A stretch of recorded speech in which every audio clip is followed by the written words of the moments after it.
search and graduate school applications. Yeah, this is career coach 101 here. This is like you were in it. It's important to know that you can use those skills, and not only use those, but a tip is that you can put that on your resume. So having that connection to yourself and to your family. Hello and welcome to Career View Mirror. I'm your host, Joyel Crawford, and today's very special guest is Dawid Wiacek. And you know that I like to grow leaders for a living. Dawid, he fixes careers for a living.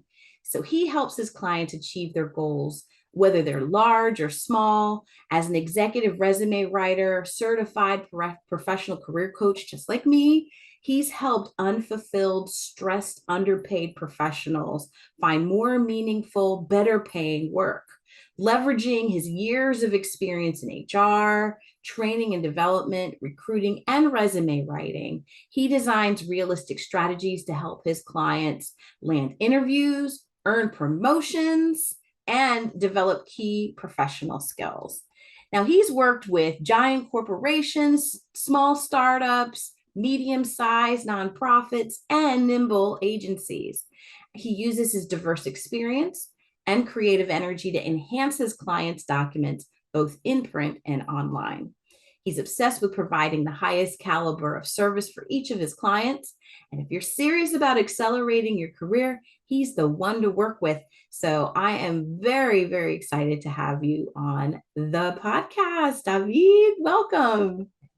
Joyel, wow. I need to hire you as my hype woman. That was incredible. I work with others and I help them sort of fine tune their professional brand. But clearly, I could use someone like you for me as well. So I think we can all use that third party support. But I love that. Thank you so much for that energized and eloquent introduction. I appreciate you. Oh, you're so welcome. So what experience, I love to dive into the whole purpose of Career View Mirror is so that we can look at your career past so others can pave their career future. And, so many people are involved in the Great Resignation and realizing different things that inspired them to take another step. What experience inspired you to get into the business of fixing careers? I love that pointed question, jumping right into it. So I myself had kind of vacillated and jumped from various companies as an employee. So in the great, I guess call it the Great Recession of circa 2007, 2008, I took the first job that I could because the pickings were rather slim. There weren't many jobs out there. So I took a glorified customer service job. So we were working with mostly senior level executives, people with, at least director or VP, C-suite titles who came to that website and expected jobs. The problem was because the economy was tanking, there really weren't any jobs. So I, fresh out of college, in my early 20s, basically very little, I had been a lifeguard prior, but no real office experience, was now charged with helping executives of America navigate their careers in a Great Recession. So I was thrown into the deep end, like beyond deep end, like the very deep end. Yeah. And one thing that that was rough in the moment, right? Sometimes the lessons learned are kind of really, really rough in the moment. And then later on, we can kind of look back in the career view mirror and see sort of the beauty in them. But I was, they weren't happy, and so they weren't necessarily happy with the landscape of the job market. And of course, many people took that out on us, right? And they didn't know that maybe they did know, but they were in dire straits. So they didn't necessarily care that we ourselves, like as a customer service representative, had no control over the global and the US market.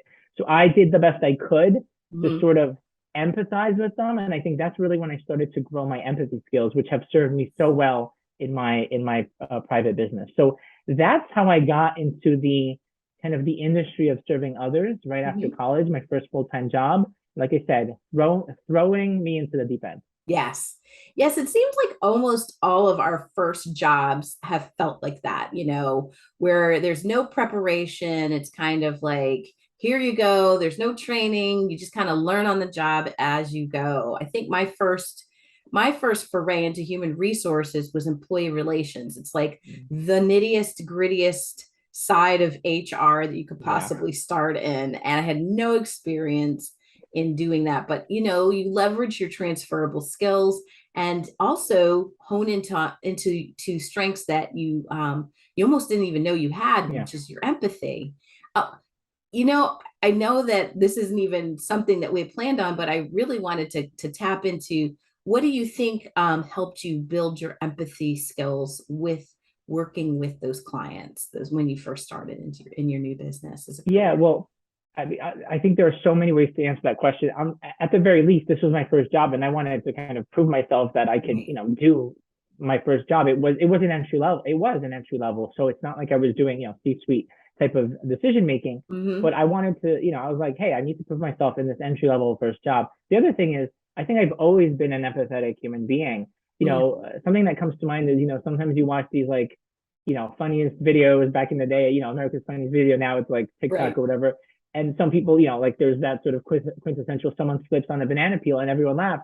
I've always cringed. Like, I guess it's funny on some level, but I've always empathized with the victim or the person who's being laughed at. So I think that's been something that's always been innate to me. Yeah. And then once I started kind of applying that in a professional setting, I realized that people don't always need an answer. Sometimes they think they need an answer or they expect an answer, but at the very core, they just want to be heard and listened to and validated.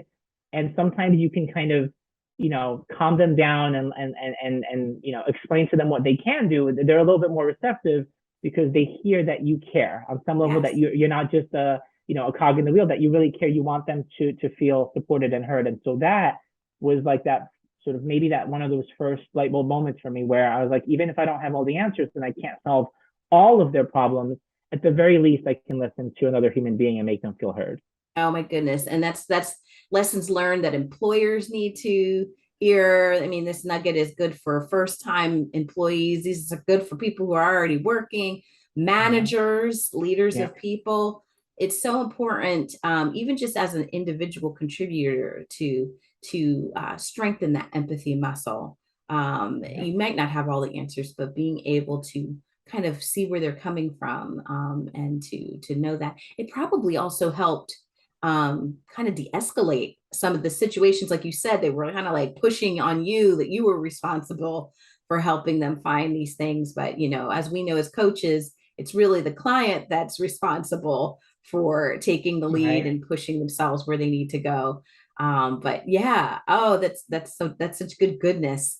And thank you for dropping that gem. I did want to ask you, so we're talking about the warm and the fuzzy, but recently you experienced a life-challenging event, and that impacted how and why you do the work that you do. So can you share with the audience a little bit about what happened?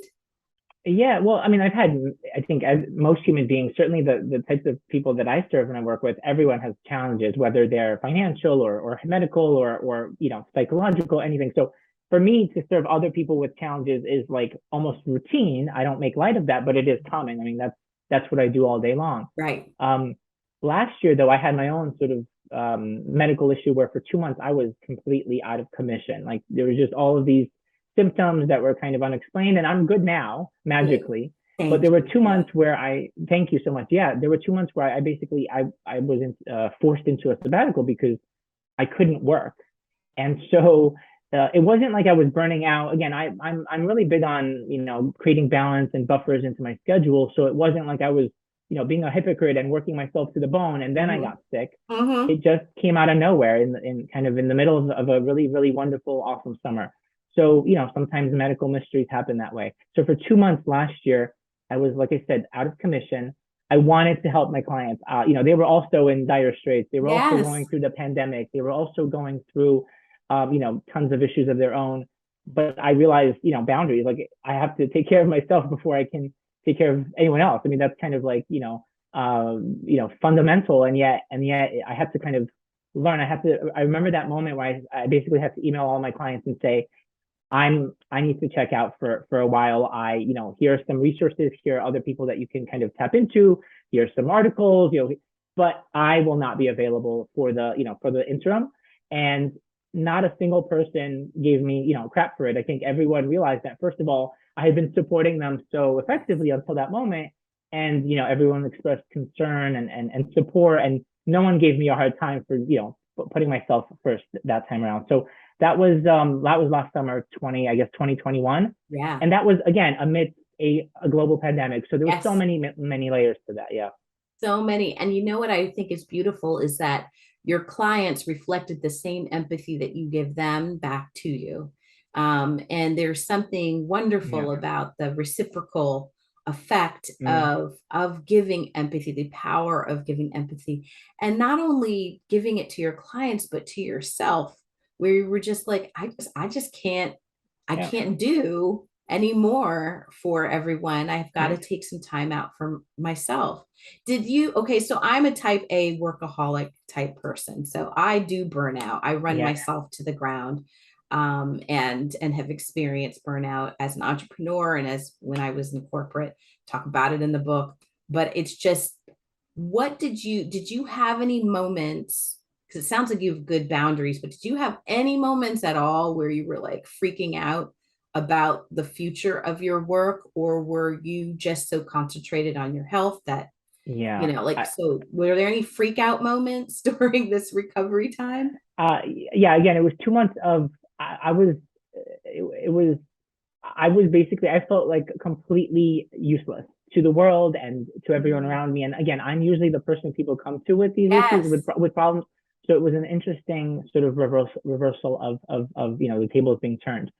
There were definitely moments where I was like, wow, after the first month, I was like, the year had been good to me in terms of revenue and in terms of, general, client load and all that volume. So everything was fine until that moment. But my brain was not functioning, my body was literally shutting down.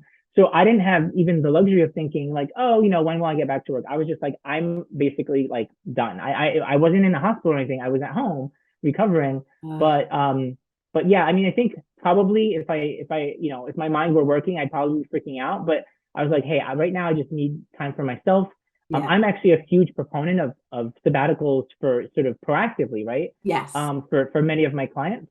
I had never, gotten to the point. I mean, I've had weeks where I've been busy and, certain days where you work later, but I've almost consistently not worked weekends or holidays. So those boundaries are kind of embedded in my work. So again, this didn't feel like, it was my fault. Like I didn't feel like I brought this upon myself. Right. It really was like a freak, I don't know what, mystery virus or whatever it was. And it wasn't COVID, strangely. So there are other things out in the world other than COVID, right? There are so many. We tend to forget that. Yeah. But there are things out there. So you were really, honestly, you just went into almost like how a phone goes into power save mode. You were just like, I can't even, no more calls, no more texts, no more work. And I just strangely, focus on healing. I love that you're a master at like creating analogies. I love that for when I hear that from your end. So it really did feel like that. I was like shut down. But I also knew that my body needed it, my brain needed it. So I knew that I was hopeful that eventually I'd come out of this mess. And that year I still was more sort of financially, I still had made more money than any year prior, even with taking 2 months off. I mean, so that to me, I think because I had such a good year leading up until that moment. And also, again, summers tend to be a little bit slower with my type of work, which is great because people do take time off and people go on vacation, as do I. So it's never like terribly strange when volume dips. I actually kind of enjoy it and build my business around that. But I think once kind of fall started rolling in, that's when I got a little bit concerned. I was like, hopefully, and I was starting to get better. I was like, okay, so I don't want to rush back into work. I don't want to, get myself sicker. Yes. But that's when I started to kind of have some of those concerns, like, when will I be able to have, at least like, 75% of workload back. And again, it took, the whole ordeal was really about 2 months. Wow. And then after that, actually immediately after that, my grandmother passed away, which is, obviously a terrible thing. But she was almost 100. She was totally ready. It was her time to go. So I actually flew amidst the pandemic and Omicron to Poland to bury my beloved grandmother. But that point I was already feeling much better and stronger. And so that was actually kind of like the beginning of the end for that illness. And then I kind of came back and rounded out my fall and had a pretty good fall and winter in terms of like the business side of things. Oh, that's fantastic. And I'm sorry about your grandmother. Thank you. But it was lovely that you were able to, be able to Visit. travel, Yes. have the energy enough Yes. because you put yourself first and healed and Yep. came back. Do you see coming out of that experience, David, do you see work differently? Do you approach your work differently now? Well, for me, I think until that moment, intellectually, I always knew, okay, put yourself first, be Mhm. strong, take care of yourself. And I actually did those things. Again, I want to be huge on, even though I am a perfectionist sometimes, I love to take long walks with my dog every day. I like to jog. I like to create fun, silly things like an hourglass out of swatches. So I make a lot of time for fun in my everyday. Um, but I intellectually knew that it was important to do so. After going through this ordeal myself on my own skin, I understood it on such a more, not even cerebral, but like a heart level. I was like, now I definitely understand the value of taking care of yourself and making sure that you put yourself first. So I knew it intellectually and I was doing all the right steps Yeah. before. Now I've actually like internalized it. I think it's like embedded in my DNA. It's Yes. seared in there. It's singed in there. So it's like a lived experience. Do you Yeah. see it? Do you see yourself leaving its imprint on the work that you do with your clients? Because I know that when I have experienced really deep lived experiences, I find myself coaching proactively to make sure that my clients don't, experience the Yeah. same types of things, like, the emotional pieces that you Yeah. were going through. Do you find yourself leaving fingerprints, of that experience in your coaching now? Yeah, and I actually think that 100%. I think that started. I think it's always been there on some level because I'm in a sort of an EQ empath. But through COVID, I think I saw what was going on. I maintained my business through COVID. Mhm. It continued growing. I was good. I continued to work from home. I've been working from home like years and years prior to COVID. So Mhm. for me, there was nothing that changed sort of for the negative. Meanwhile, all these people around me were struggling. So I already felt that again on a cerebral intellectual level. I felt that for other people, but then going through my own little sort of crisis, or not so little, I think again it really it made me like it allowed me to like more deeply appreciate what other people are going through. So knowing something intellectually is great, but I Yes. think it's not the same as like having that empathy, having that compassion, having that patience with other people. Um, the other thing I should add is people often come to me, new clients who are already at the cusp of or already burnt out. So, actually, it's nice when I occasionally get the client who's actually good and wants to prevent burnout and they're being Right. proactive. For whatever reason, those people are rare, or Yes. maybe they're not attracted to me. I think, because of my reputation, I tend to get people back into action mode Yes. within reason. People come to me for those solutions. So a lot more people than not tend to already be at the cusp or are in the throes of burnout. So, I guess we got our work cut out for us, huh? Yeah, we do. I mean, do you mind sharing, without like giving away all your secrets, do you mind sharing any tips for our listeners about how to prevent work burnout? Because I mean, it's happening. It's a real thing. People are really struggling. We're 2.5 years, almost 3 years into this new world of work. Do you have any like nuggets or tips to share with some of our listeners? Yeah, I'm always happy to share, and I think I wish I had sort of magic secrets that I could kind of dispel myths and things like that. But at the end of the day, it's a couple of things. I think when people come to me or any other coach, they're already at a point where they've gone through some crap and they realize things aren't working. So Mhm. they're already receptive. So being receptive to trying new things, being receptive to clicking, the pause button, being receptive to other people's ideas and insights. But I think being receptive to change is the one thing, or probably the only thing that makes a difference. So yes, people who come to me tend to be at the cusp or in the throes of burnout, but they're also realizing like I've had enough. I've realized that sometimes this is external, maybe like pandemic or boss toxic, blah blah blah. But then they also realize their sort of that internal locus of control. They realize they've enabled it, Yeah. or they've allowed it, or they've kind of put their head down and worked hard, but then have seen, that they've been miserable and they've gotten ulcers and headaches and migraines and lost weight or gained weight, but they haven't done anything about it.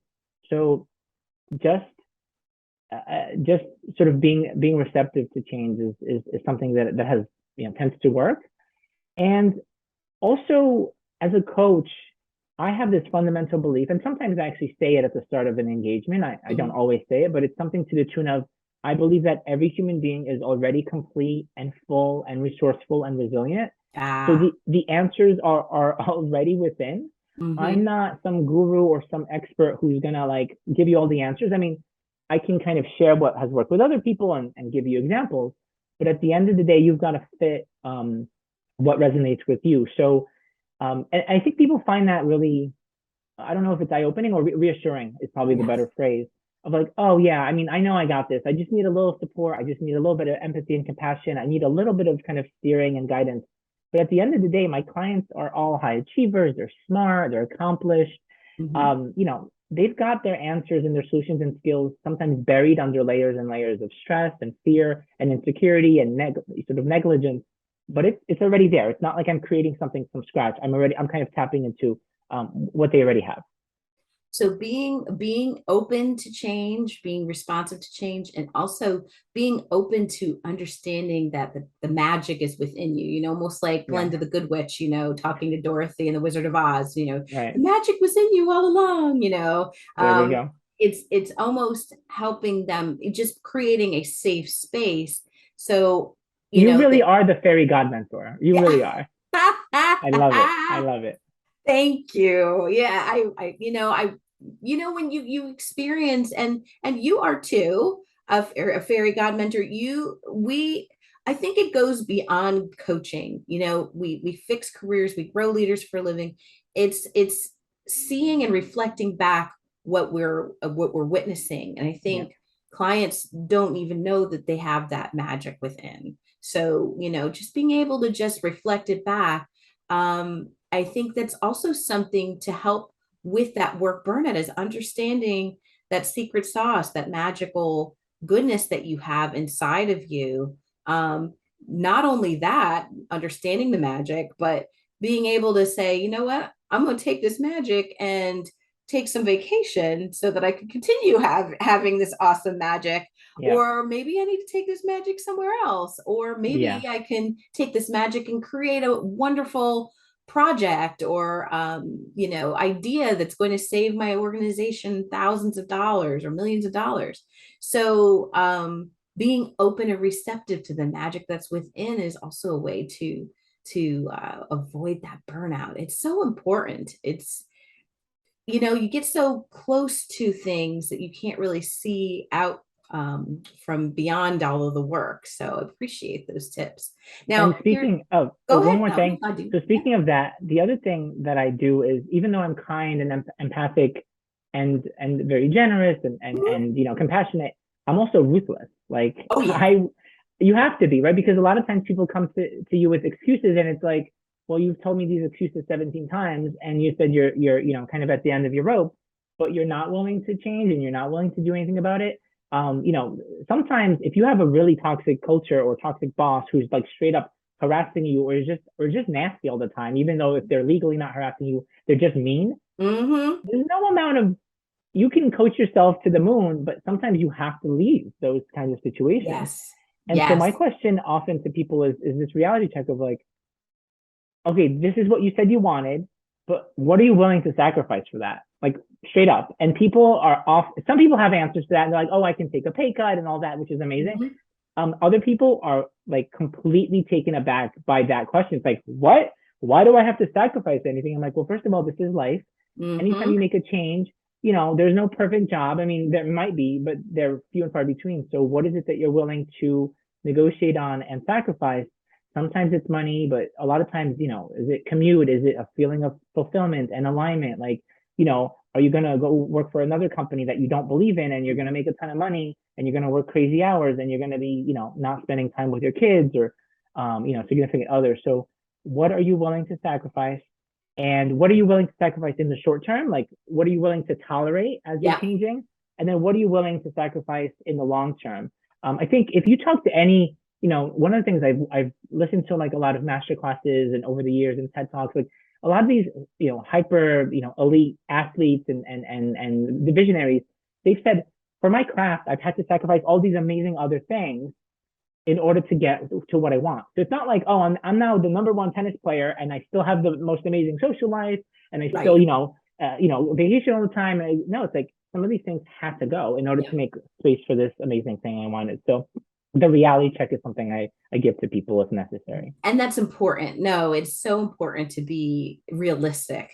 It's great to say that you want to have aspirations, but there is a reality check and there are some sacrifices that may have to take place as you're thinking about next steps or staying or going. I don't like the whole, what is it called? Quiet quitting is now, like they talk about quiet quitting. Yeah. And back in human resources, 20 years ago, we used to say they quit and stayed. The quiet quitting is not new. It's not a new concept. But I think now more than ever, people feel a little bit chained to their work experience or their work situation because they don't have the financial means to move or leave or try something out, kind of get out of the, take place of in the Great Resignation. So, it's important to look at the pros and the cons and have that reality check of, it's great that you're doing this, but you do need to, you need to stay. Maybe you need to sacrifice leaving, that job for a minute. You might need to stay. That reality check might be that you might need to stay for a few months to pad your wallet before you take off. 100%. So no, those are great pieces of advice. One last question before I let you go. It's one of my favorite questions to ask my guests, but if you could share one or two career tips with the younger Dawid, what would they be? Wow, that's awesome. The thing that comes to mind is patience and compassion. In other words, because I'm generally, a person with, I aspire towards high level of conscientiousness. I've always have, even on the playground in elementary school through now, that core value, like those core values of trying to do good and be good for myself and for others, probably not going to change. If it hasn't changed in, 4 decades, probably not going to change. Mm-hmm. So there's some solace or some comfort in knowing that if you stick true to those sort of, some people call them North Stars, that everything else will eventually fall into place. It doesn't mean it's going to be all, easy and sort of rosy, but everything else will be okay if you focus on sort of the core values of being good to yourself and being good to others. You'll be good. So that, and then the other thing is, I tend to be, I have these extremes where I'm very, very serious with my client work. I'm very, very serious with my business. But then I'm actually a really, really silly guy outside of that. So I want to kind of infuse a lot more of that fun and joy and silliness into my work. Finding more of a way to do that, I think would have saved me a lot of headaches, from that first job all the way through now. So blending those two sides of myself a little bit more fully and integrating them in my business is, I think, going to be an awesome thing. So focusing on the other F word, fun, right? So yes. I love it. I love that piece of advice to the younger you. Well, it's been a joy. We have not seen each other since 2019, but we've been virtually keeping in touch with each other. Dawid Wiacek, I am very excited to have you on the show. And I know that our listeners and viewers are just as excited about the gems that you dropped today. I'm going to drop all of the more information that you can find about Dawid in the comments section. And if you like what you heard, or if you feel that someone else could hear this information, share it, subscribe, share, and pass on the goodness, y'all. And thank you so much for listening to Career View Mirror. We'll catch you next time. Take care. Thanks so much, Joyel. It's been a pleasure. Oh, thanks for being on.